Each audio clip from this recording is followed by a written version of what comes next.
I've worked professionally in the field of employment since 1978, a span of 32 years. I run a private consulting firm based in Cambridge, Massachusetts, by the name of Ownership Associates that provides assistance to the community of employee-owned firms nationwide. I serve as a member of the core faculty of the Harvard Trade Union program, where I teach an annual course on this topic called Capital Strategies for Labor. And I'm a special advisor to American Working Capital, LLC, a merchant banking firm providing financing for employee-owned firms. In addition to those vantage points on the field, during the time period 1998 through 2008, my company managed the Massachusetts Office for Employee Involvement and Ownership, or MASS-EIO, a state program promoting employee ownership analogous to the Ohio and Vermont programs. MASS-EIO was funded entirely with state dollars and was closed, or perhaps more optimistically, frozen in 2008 as a result of the state budget crisis in Massachusetts. There remains strong interest in reviving this Massachusetts office and hope that S2909, the Work Act, could provide the means to achieve that goal. I've been asked by hearing organizers to comment on how the legislation introduced by Senator Sanders might strengthen our local and national economies and contribute to decent paying jobs. In order to respond to that request, I'd like to first comment on my role as a practitioner, advising companies of various sizes and shapes around the country, and second, comment in my role as a contributing academic to something called the Shared Capitalism Research Project, a 13-year research project funded by the Russell Sage Foundation and the Sloan Foundation, and based at the National Bureau of Economic Research. I served as one of the original organizers of this research project in 1997 and contributed to one of the newly published studies to be found in a book published earlier this year by the University of Chicago Press, Senator Sanders' alma mater, that I would like to present to Senator Sanders. This book is called Shared Capitalism at Work, Employee Ownership, Profit Sharing, and Gain Sharing in the American Economy. I can just hand that down. First, if I might, a couple of observations from my own personal experience in the field. In my role running the state office, I provided assistance to a community of approximately 125 employee-owned businesses that collectively employ 25,000 Massachusetts residents. Most of these firms are organized as ESOPs. About a half a dozen are organized as industrial or workers' cooperatives. According to the last formal census performed in 2006, the median size of these companies was 110 employees. The overwhelming majority of these cases follow the standard profile. Privately owned, closely held businesses where owners, motivated by a combination of tax incentives and belief in the concept of employee ownership, have sold these businesses gradually to an employee stock ownership trust representing their employees.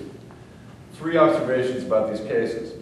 First, these companies are largely successful, typically representing the life's work of the owner-entrepreneurs. Second, because these firms are successful, the owners have alternatives in the form of active suitors who wish to absorb them into existing business platforms. And third, following from this last point, had these companies not been sold internally to employees, the overwhelming majority of jobs that they created would be gone quietly without a trace. Business failures, plant closings where people lose their jobs, make headlines. The everyday sale of businesses, even a sale internally to employees, do not. To the accepted public policy rationale of using employee ownership to increase productivity and company performance, we should therefore add the important fact of job preservation. Few of the businesses helped by employee ownership legislation already on the books or under discussion today involve the rescue of companies near commercial extinction. Many, if not most of these businesses and the jobs associated are extremely viable, but instead at risk of a more quiet form of extinction, of being absorbed elsewhere, including overseas, unless this internal option, the employee ownership option, remains viable. Both of these pieces of legislation would serve to address that problem. The second point I'd like to make based on my experience as a practitioner is a vignette, really. And it's a formative interaction that I had that I was sharing ahead of time with our friends from King Arthur Flour. Some work I did 15 years ago for a company called the GW List Corporation in Clifton Springs, New York. GW List manufactures solenoids, which are complex starter devices used in the automobile and aeronautical industry. In 1995, my company was hired to deliver introductory ESOP training to the company's 600 employees. The CEO of this company, a gentleman by the name of Drew Morris, watched over every one of our sessions with an eagle eye. It seemed that this rather forceful and flinty Republican CEO had a concern or two about these Cambridge consultants, likely Democrats or worse, that he was about to let loose on his workforce. Fortunately for us, Mr. Morris was sufficiently satisfied with what he saw during the Monday morning sessions, and he invited my colleague and I to lunch. As we waited for our meal to be delivered at a nearby restaurant, one could see out the window to a large community hospital that Mr. Morris had helped to found. Next to it sat several buildings of the List Corporation.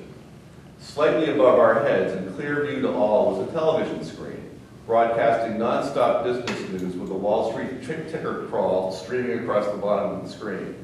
During a lull in the conversation, as some babble from the television commentator about the stock market took over the room, Mr. Morris pointed forcefully towards the television screen and literally sneered. "That's not capitalism," he exclaimed. He then pivoted in his seat towards one of his company buildings and pointed once in the direction of the plant. He says, "That's capitalism." I swallowed hard because in that instant I felt a connection with this flinty Republican businessman who had begun the process of sharing ownership of his family business with employees that exceeded the connection I felt with many of my liberal Democratic pals in Harvard Square. The point is a simple one, and I will conclude with this. Employee ownership is an ideologically ambidextrous issue. That quality may be its single most important strength as we look forward to using this idea as a plank in any future economic policy. It's safe to say, and there's an entire book in front of you, Senator, that the research is close to settled on this issue, that this is a high-performance strategy that creates value and creates jobs, and the two pieces of legislation you've introduced would help mightily to bring this issue further into other parts of our country. Thank you. Chris, thanks very much. Maybe get that mic over.